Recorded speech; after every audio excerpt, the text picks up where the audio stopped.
الحمد لله الذي وحده والصلاة والسلام على من لا نبي بعده وعلى آله وصحبه الموفين وعده.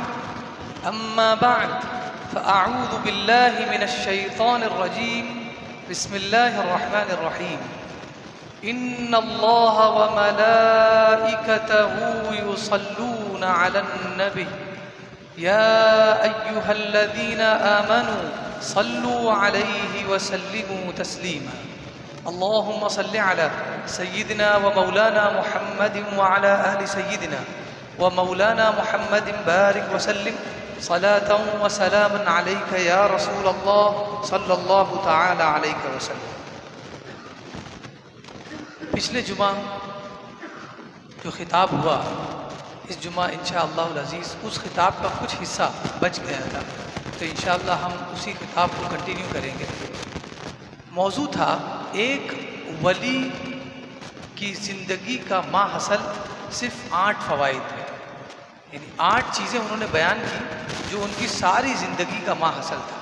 زندگی میں بھی وہ ایام جن ایام میں انہوں نے اپنے شیخ کے قریب رہے اور ان سے علم حاصل کیا. تو جتنے دن انہوں نے علم حاصل کیا ان دنوں میں انہوں نے صرف 8 فوائد نکالے اور بتایا کہ یہ ساری تعلیم کا میرا 8 فائدے ہیں جو انسان کی زندگی بدلنے کے لیے کافی ہیں، صرف 8. تو ہم نے الحمدللہ 6 فائدے پڑھ لیے تھے اور اب 2 فائدے انشاءاللہ پڑھیں گے. 7واں فائدہ بتایا، میں نے دیکھا کہ ہر کوئی ایک وقت کے کھانے کے لیے پریشان ہے. ہر کوئی ایک وقت کے کھانے کے لیے پریشان ہے، یعنی صرف ایک وقت کا کھانا ہے. کھانے کی جو ضرورت ہے وہ ایک وقت ہی کی ہے، اس سے زیادہ کی نہیں ہے. لیکن وہ پریشان کس میں ہے کہ زیادہ سے زیادہ حاصل کر لے، اور اس زیادتی کے چکر میں یہ ہو رہا ہے کہ وہ حلال اور حرام کو مکس کر دیتا ہے.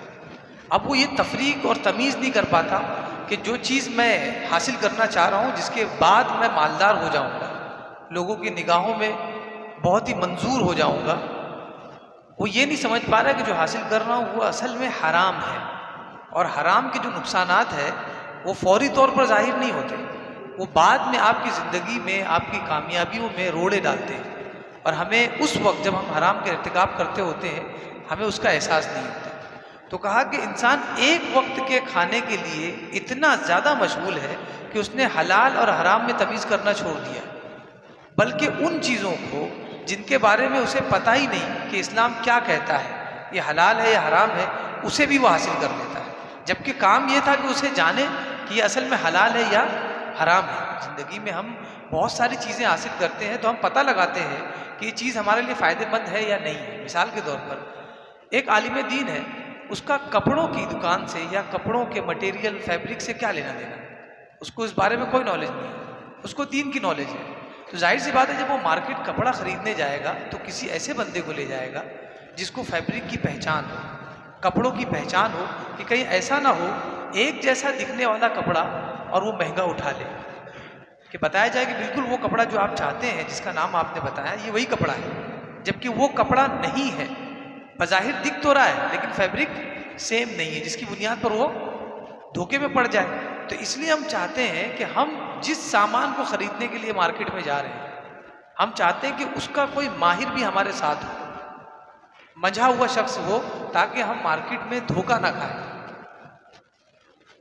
تو اسی طرح یہاں پر بھی بتایا کہ جب آپ ایک وقت، کیونکہ کھانا ایک ہی ٹائم کا ہے، دن میں جو 3 وقت کا کھانا ہے وہ 3 ہی وقت کا کھانا ہمیں کھانا ہے، اس سے زیادہ ہم کھا نہیں سکتے.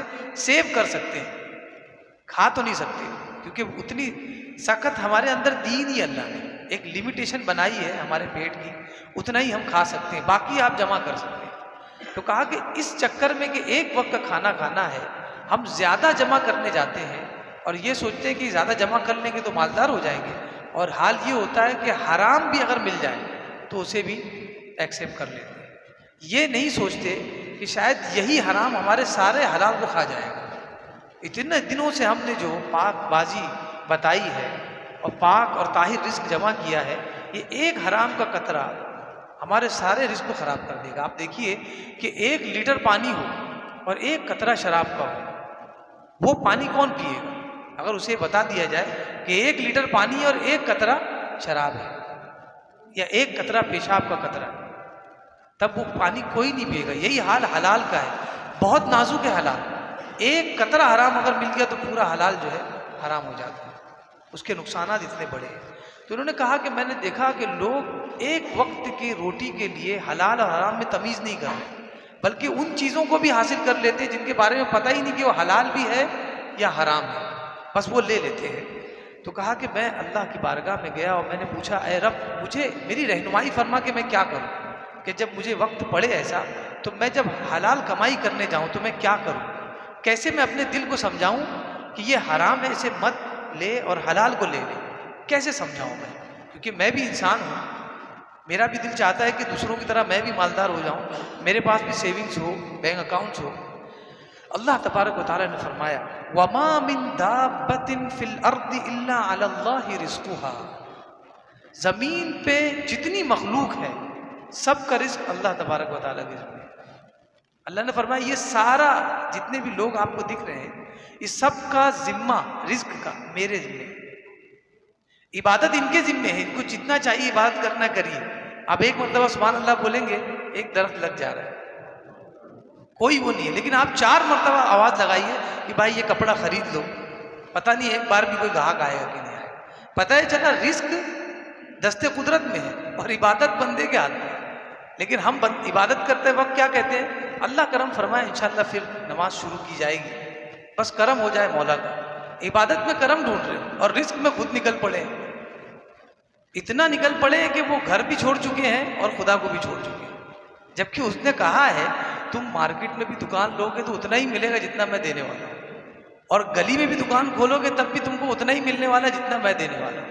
لیکن مسجد کے کونے میں اگر بیٹھ کے بھی تم لا الہ الا اللہ کہو گے تو اس کا ثواب یہ ہے کہ تم کو جنت میں جانا ہے، جو جنت آسانی سے نہیں ملتی۔ ایک کنارے بیٹھ کر آپ کہہ لو ایمان و یقین کے ساتھ۔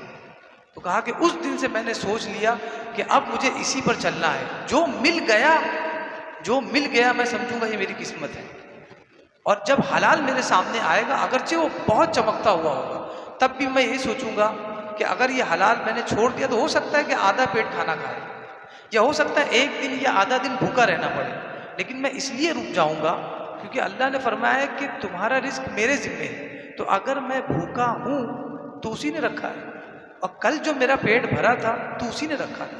تو مولا جب پیٹ بھرتا ہے تو الحمدللہ کہہ رہے، اور جس دن پیٹ خالی ہوگا تو عبداللہ کو آواز لگا رہے ہو، اس وقت بھی الحمدللہ کہنا ہے، اس وقت عبداللہ نہیں، اس وقت بھی اللہ کو کہنا ہے۔ تو یہ بہت اہم چیز ہے ہمارے لیے کہ ہم اس کو بہت آسانی سے، اور یہ شیطانی ذہن ہے، ہم سوچ نہیں پاتے کہ ساری چیزوں میں ہم کرتے ہیں اللہ پر، لیکن جب محنت کی بات آتی ہے وہاں پتہ نہیں کیوں پیچھے ہو جاتے ہیں۔ تو کہا کہ اس دن سے میں نے ٹھان لیا کہ اب مجھے حرام کی طرف جانا ہی نہیں ہے، جب رزق اس کے ذمے ہے تو میں حرام چھوڑ دیتا ہوں اس کے کہنے پہ، اب وہ حلال لا کر دے، وہ رب کائنات ہے، وہ بالکل لا کے دے گا، ساری کائنات اس کے پاس ہے۔ 8واں فائدہ انہوں نے کہا کہ میں نے دنیا میں ہر ایک کو دیکھا کہ ہر شخص کسی نہ کسی پہ بھروسہ کر کے بیٹھا ہے، یا تو وہ اپنے ہنر پہ بھروسہ کر کے بیٹھا ہوا ہے کہ میرے پاس ہنر ہے، میں کسی کا محتاج نہیں ہوں، میں اپنے ہنر سے پیسہ کما لوں گا۔ کوئی اپنی تجارت پہ بھروسہ کر کے بیٹھا ہے، یعنی ایک تاجر انسان اور ایک نوکری پیشہ انسان میں فرق کرتے ہیں کہ اگر رشتہ آئے تو تاجر کا لے لو کیونکہ وہ زیادہ لانگ لاسٹنگ ہے۔ یہ کس نے بتایا کہ وہ لانگ لاسٹنگ ہے؟ اس کی لانگ لائف کون سیٹ کر سکتا ہے؟ کوئی نہیں سر۔ امپلائی زندگی بھر نکل جاتا ہے، کامیاب ہو جاتا ہے، تاجر دوسرے دن ہی خسارہ اٹھاتا ہے اور دکان بھی گروی رکھ دیتا ہے۔ یہ ہم اور آپ بتانے والے نہیں ہیں، ہمیں صرف یہ دیکھنا ہے کہ بندہ ایمان والا ہے کہ نہیں۔ اگر اللہ کے ساتھ اس کا معاہدہ اچھا ہے تو اس کا مطلب وہ پکا ہے، کیونکہ وہ بھوکا بھی رہے گا تو اپنی بیوی کو نہیں چھوڑے گا، اگر وہ بھوکا بھی رہے گا تو وہ ظلم نہیں کرے گا۔ لیکن ہم کیا دیکھتے ہیں کہ اس کا پیٹ بھرا ہے، اسی کو لڑکی دے دیتے ہیں، لیکن یہ نہیں سوچتے کہ جس دن پیٹ خالی ہوگا تو یہ کیا کرے گا، کتنا ظلم ڈھائے گا، بچی تو بچی، ہمارا پورا گھر پریشان ہو جائے گا۔ بہرحال انہوں نے کہا کہ کوئی ہنر پہ بھروسہ کر کے بیٹھا ہے، کوئی تجارت پہ بھروسہ کر کے بیٹھا ہے، اور کچھ لوگ تو ایسے ہیں جو اپنی طرح کسی انسان کے بھروسے بیٹھے۔ کہا کہ سیٹ ہے نا، دیکھ لیں گے، اپنی ہی طرح کسی انسان پہ بھروسہ کر کے بیٹھے، بالکل دو کان اس کے بھی ہے، ایک ناک اس کی بھی ہے، دو آنکھیں اس کی بھی ہے، لیکن ان کو بھروسہ ہے کہ جب کسی کام کے ہونے میں رکاوٹ آتی ہے اور پتہ چلتا ہے کہ فلاں صاحب کر رہے ہیں تو کہہ رہے وہ ہے تو ہو ہی جائے گا. اور یہ یقین اگر اللہ کی ذات پہ ہوتا تو آدمی چین کی نیند سوتا، کیونکہ اسے پتہ ہے، اسے پتہ ہونا چاہیے کہ جس شخص پہ اس نے بھروسہ کیا ہے ایک دن اس کو نیند آئے گی، اور ایسی آئے گی کہ دوبارہ اٹھے گا نہیں. اور اللہ تبارک و تعالیٰ کیا ہے؟ حی قیوم لا تأخذہ سنۃ ولا نوم. حی قیوم ہے، اونگ نہیں آتی، نیند تو دور کی بات ہے، ہمیشہ اس کی سرویلنس میں اس کے بندے ہیں. تو جو اتنا حی قیوم ہو اس کے علاوہ کسی اور پہ بھروسہ کرنا تو بیکار ہے. اس لیے میں نے کہا کہ اللہ کی بارگاہ میں جاتا ہوں اور پوچھتا ہوں کہ اللہ میں کیا کروں. لوگوں نے تجارت پہ بھروسہ کیا ہے، کسی نے ہنر پہ بھروسہ کیا ہے، تو میں کیا کروں؟ اللہ نے فرمایا وَمَن يَتَوَكَّلْ عَلَى اللَّهِ فَهُوَ حَسْبُهُ. فرمایا کہ جو اللہ پر بھروسہ رکھے گا، توکل کرے گا، تو وہ اس کے لیے کافی ہے. یعنی اللہ تبارک و تعالیٰ اس کے لیے کافی ہے، اسے کسی کی ضرورت نہیں. تو اب اس کا مطلب یہ سمجھے کہ ہم کسی پہ بھروسہ ہی نہ کریں، ہم اپنے ہنر پہ بھروسہ نہ کریں، پڑھائی لکھائی چھوڑ دیں. مطلب یہ نہیں ہے، مطلب یہ ہے کہ کشتی میں بیٹھ جائیں، چپو بھی چلائیں، لیکن ذہن میں یہ رہے کہ چلا رہا وہ ہے. ہم دعا پڑھتے ہیں سفر میں جانے کے لیے، جب بیٹھتے تو کیا کہتے ہیں؟ الحمدللہ. چاہے جگہ ملی ہو، چاہے روڈ پکڑ کے کھڑے ہو، تب بھی کیا کہتے ہیں؟ مومن کیا کہتا ہے؟ الحمدللہ. اور پھر کیا کہتا ہے؟ الذی سخر لنا ھذا، جس نے اس گاڑی کو میرے لیے مسخر کر دیا. یہ جملہ اس کا میننگ ہے، اس کا میننگ ہے. لوگ مخارج میں لگے ہیں لیکن میننگ بھی بہت ضروری ہے، ورنہ ایمانیات کیسے جاگیں گے؟ سوچ پیدا ہونا چاہیے. کیا کہا؟ الذی سخر لنا ھذا، جس نے میرے لیے اس گاڑی کو مسخر کر دیا. یعنی میں جہاں جانا چاہتا ہوں اب یہ گاڑی وہاں جائے گی. یعنی اس کا پورا بھروسہ نہ کنڈکٹر پر ہے نہ ہی ڈرائیور پہ ہے، اس کا بھروسہ اپنے رب پہ ہے. صرف ٹکٹ نکالا ہے، تو ٹکٹ نکالنے سے مطلب یہ نہیں کہ اس کا توکل کسی اور پہ. بندہ مومن ہمیشہ بھروسہ اللہ پہ کرتا ہے. اسی لیے جب بھی آپ واقعات پڑھیں ایمان والوں کے، سفر میں جا رہے ہیں، کشتیوں میں ہے، پتہ چلا کہ کوئی ایسا معاملہ آیا ہے، طوفان آیا، کشتی پلٹ جائے گی، تو وہ یہ نہیں سوچتے کہ بھائی اس کا کپتان کہاں ہے، کیپٹن کدھر ہے، اس کو بلا. وہ بولتے اللہ وہی بچائے گا. ان کے واقعات سنیے، کیونکہ ان کو پتہ ہے یہ صرف ٹکٹ لے سکتا ہے، لیکن وہاں کی ٹکٹ صرف وہی دے سکتا ہے، تو اسی کے پاس چلتے ہیں، اسی سے مانگتے ہیں. ایمانیات ہے، آدمی بنداس ہو جائے، بے فکر ہو کے سوئے جب اپنے رب پہ بھروسہ کر لے. تو کہا اس دن سے میں نے سوچا کہ آج کے بعد اللہ کے علاوہ کسی پہ بھروسہ کرنا ضرور ہے، سب کے ساتھ مل کے ہی کام کرنا ہے، لیکن بھروسہ اللہ پہ. اس لیے کہ اگر میں نے بھروسہ کر کے کسی کو پیسہ دیا اور اس نے دھوکہ دیا تو کیا کرے؟ تو پیسہ دیں اسے اور بھروسہ کرے اللہ پر کہ اللہ میں نے تیرے سامنے دیا. جب اللہ گواہ ہو تو سوچے کیسی تجارت ہے. جب ثالث اور تیسرا اللہ ہو تو کیسا ہے؟ کہا نا حضرت ابوبکر صدیق نے کہ یا رسول اللہ غار میں ہے، دشمن باہر ہے، کیا ہوگا؟ حضور نے فرمایا ان دو کے بارے میں کیا خیال ہے جن کے ساتھ تیسرا اللہ ہے؟ تیسرا جس کے ساتھ اللہ ہو تو پھر اسے کس چیز کا خوف؟ کھڑے رہے پوری فوج باہر. ایمانیات بالکل جھک کر دیکھتے تو دیکھ لیتے، لیکن انہوں نے کہا کہ میرا رب ستار ہے، میرے رب کو کوئی دیکھ نہیں سکتا. آج اس نے وہ صفت ہم پر ڈال دی کہ ہمیں بھی کوئی دیکھ نہیں سکتا. تو ایمانیات بہت ضروری ہے. اس کے بعد جب یہ بات انہوں نے ختم کی 8 باتیں، تو شقیق بلخی جو ان کے پیر صاحب تھے حاتم الاسم کے، انہوں نے کہا کہ بیٹا بہت اچھا تم نے درس، اتنی زبردست چیز تم نے نکالی ہے. اور انہوں نے پھر جو جواب دیے، دیکھیے ایک شاگرد کو بھروسہ دینا بھی کتنا اہم ہے. اگر آپ صرف شاگرد کی 2 تعریف کر دیں تو وہ شاگرد حاتم الاسم بن سکتا ہے، لیکن ہم وہ نہیں کر پاتے. آپ نے کہا انی قد نظرت التوراۃ والانجیل والزبور والفرقان، میں نے توریت، انجیل، زبور اور قرآن کو پڑھ لیا ہے. شقیق بلخی پیر صاحب کہہ رہے ہیں جنہوں نے 8 فوائد بیان کیے، حاتم الاسم ان کے پیر صاحب کہہ رہے ہیں میں نے 4 کتابیں پڑھ لی، اور 4 کتاب کسی دنیا کے مصنفین کی نہیں ہے، رب تبارک و تعالیٰ کی لکھی ہوئی ہے، کوئی اس میں کمی زیادتی نہیں ہوئی ہے. کہا یہ 4 کتاب پڑھنے کے بعد میں نے دیکھا ہے کہ یہ 4 کتاب کا جو کنٹینٹ ہے وہ ان 8 چیزوں کے بیچ میں ہی ہے. ان 4 کتابوں میں وہی کچھ بیان کیا گیا ہے جو آپ نے 8 چیزیں بیان کی. تو میں کہتا ہوں کہ جس نے ان 8 چیزوں پہ عمل کر لیا، گویا کہ اللہ کی ان 4 کتابوں پہ اس پر عمل کر لیا.